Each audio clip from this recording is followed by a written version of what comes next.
하루의 말씀, 오늘은 히브리서 10장 26절에서 31절 말씀 가지고 함께 나눕니다. 성경 봉독합니다. 우리가 진리에 대한 지식을 얻은 뒤에도 짐짓 죄를 짓고 있으면 속죄의 제사가 더 이상 남아있지 않습니다. 남아있다고 예상할 수 있는 것은 무서운 심판과 반역자들을 삼킬 맹렬한 불뿐입니다. 모세의 율법을 어긴 사람도 두세 증인의 증언이 있으면 가차없이 사형을 받는데, 하나님의 아들을 짓밟고 자기를 거룩하게 해준 언약의 피를 대수롭지 않게 여기고 은혜의 성령을 모욕한 사람은 얼마나 더 무서운 벌을 받아야 하겠는가를 생각해 보십시오. 원수를 갚는 것은 내가 할 일이니 내가 갚아주겠다 하고 말씀하시고, 또 주님께서 그의 백성을 심판하실 것이다 하신 분을 우리는 알고 있습니다. 살아계신 하나님의 징벌하시는 손에 떨어지는 것은 무서운 일입니다. 아멘. 성경은 우리에게 믿음과 거룩을 강조합니다. 믿음은 구원을 받는 것에 관한 이야기라면, 거룩은 구원받은 자답게 구원받은 자로 사는 것에 대한 이야기라고 할 수 있습니다. 그런데 간혹 믿음과 거룩에 대해 오해하는 분들이 있는 것을 보게 됩니다. 먼저 믿음에 대해서는 너무 쉽게 생각한다는 것입니다. 또한 믿음을 구원을 받기 위한 잠깐의 도구로 여기는 경우도 있는 것을 보게 됩니다. 그러다 보니 거룩과 믿음이 이어지지 못할 때가 있습니다. 거룩도 마찬가지입니다. 거룩한 삶을 사는 것을 더 좋은 것으로만 여긴다는 것입니다. 즉, 상급하고만 연결지어 생각한다는 것입니다. 하지만 거룩은 상급하고만 연결되어 있는 것이 아닙니다.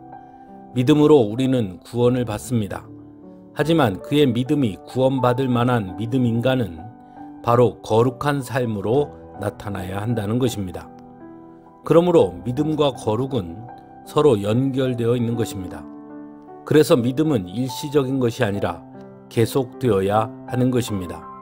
즉, 어제의 믿음이 오늘의 나를 구원해주지 못한다는 것입니다. 매 순간 예수 그리스도를 구주로 고백하는 믿음으로 서 있어야 하는 것입니다. 그리고 그것이 곧 거룩한 삶의 모습으로 나타나야 하는 것입니다. 오늘 말씀은 바로 이 문제를 직접적으로 다루고 있습니다. 본문 26절은 우리가 진리에 대한 지식을 얻은 뒤에도 짐짓 죄를 짓고 있으면 속죄의 제사가 더 이상 남아있지 않습니다.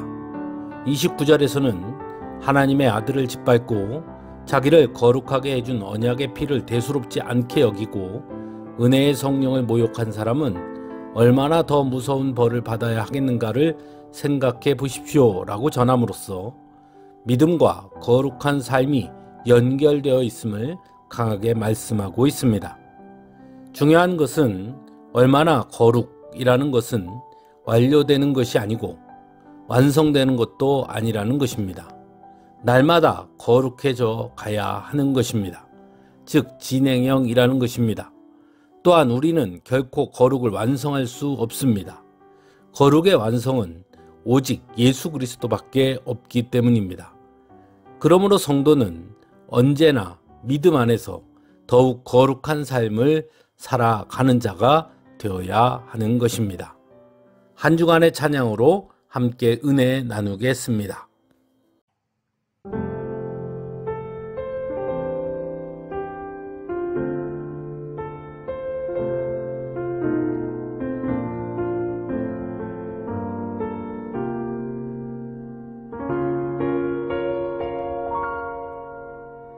왜 나를 깊은 어둠 속에 홀로 두시는지, 어두운 밤은 왜 그리 길었는지,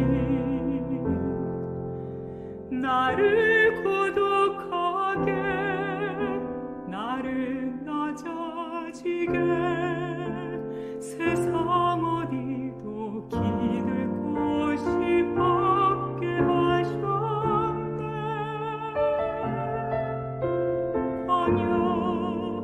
광야에 서 있네.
나를 고독하게 나를 낮아지게 세상 어디도 기댈 곳이 없게 하셨네.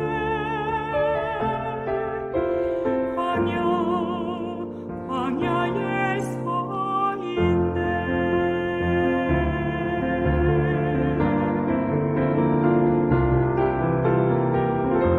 주님만 내 도움이 되시고 주님만 내 빛이 되시는 주님만 내 친구 되시는 광야.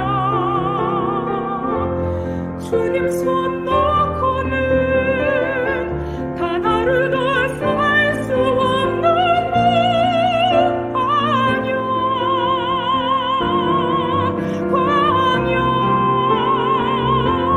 주께서 나를 사용하시려 나를 더 정결케 하시려 나를 택하여 보내신 그 복광야.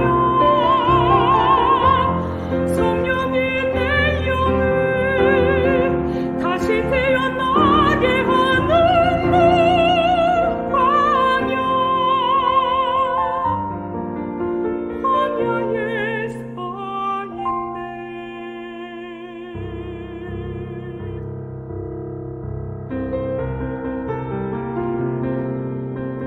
내 차가 산산이 깨지고 높아지려 했던 내 꿈도 주님 앞에 내어놓고 오직 주님 뜻만